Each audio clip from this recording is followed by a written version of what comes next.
एक बार संता काम के लिए विदेश चला गया और वहाँ एक रेस्टोरेंट में काम करने लग गया। वहाँ उसे काम करते कुछ दिन हुए थे कि एक रोज मैनेजर ने उसे अपने ऑफिस में बुलाया और बताया कि पंजाब से उसके भाई का फोन आया है। संता खुश हो गया और फोन पकड़कर काफी देर टूटी फूटी अंग्रेजी में अपने भाई से बात करता रहा।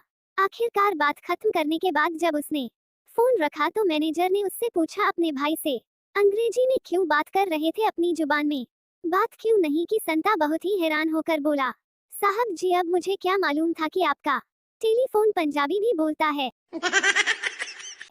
एक बार संता अपने ससुराल मिलने के लिए गया और जमीन पर बैठ गया। सास बेटा जमीन पर क्यों बैठे हो, ऊपर सोफे पर बैठ जाओ। संता नहीं, मैं यही ठीक हूँ सास, इतना अच्छा सोफा है, फिर भी नीचे क्यों बैठे हो। संता सोफे पर तो गरीब लोग बैठते हैं, मैं नीचे जमीन पर ही ठीक हूँ।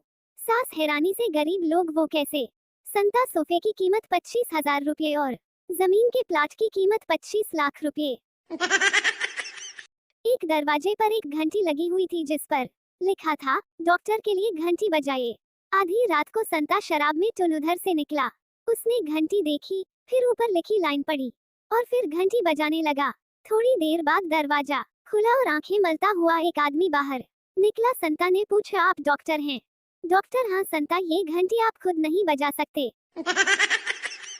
संता अपने बेटे पप्पू की वजह से बहुत परेशान था। इसी का सलाह मशवरा करने वो अपने दोस्त बंता के पास पहुंचा। संता, यार मैं अपने बेटे पप्पू को लेकर बहुत चिंतित हूँ। बंता, क्यों, क्या हुआ? उसने फिर कोई बदमाशी कर दी क्या? संता, नहीं यार वो बात नहीं है। बंता, तो फिर क्या बात है? संता, बस आजकल जब भी वो सुबह उठता है तो बहुत थका थका और सुस्त महसूस करता है। समझ नहीं आ रहा कि ऐसा क्यों होता है। बंता भी अपने आप को होशियार साबित करने की कोशिश में लग गया। बंता, तुम उसे सोने से पहले दूध पिलाते हो क्या? संता, हाँ पिलाता हूँ। बंता, बस यही कारण है उसकी इस हालत का।